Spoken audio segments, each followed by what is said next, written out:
পবিত্র রমজান মাস উপলক্ষে ছোট্ট সোনামণিদের জন্য অনুষ্ঠিত হতে যাচ্ছে জিনিয়াস কিডস সিজন 2। এরই মধ্যে 136টি টিম থেকে সিলেকশন হয়েছে 28টি টিম। এদেরকে নিয়ে ঢাকায় 26শে জানুয়ারি থেকে সরাসরি অনুষ্ঠিত হবে টেলিভিশন রাউন্ড।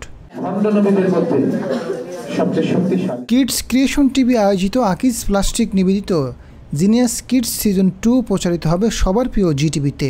আকিজ প্লাস্টিক্স নিবেদিত genius kids season 2 powered by Islami bank Bangladesh limited এবং আমান সিম এর সিলেকশন রাউন্ডের কার্যক্রম আনুষ্ঠানিকভাবে এখন আল্লাহর নাম নিয়ে উদ্বোধন ঘোষণা করছি। Powered by Islami bank Bangladesh PLC ও আমান সিম। রমাদানে অনুষ্ঠানটি প্রচারিত হবে প্রতিদিন বিকাল 4টা 30 মিনিটে। একযোগে প্রচারিত হবে জিটিভি ও কিডস ক্রিয়েশন টিভিতে। আদালতে মামলা করেছেন তাদের দোতাবাজ জেরুজালেমে নিয়ে যাওয়ার জন্য। একদম সঠিক উত্তর তোমাদেরকে।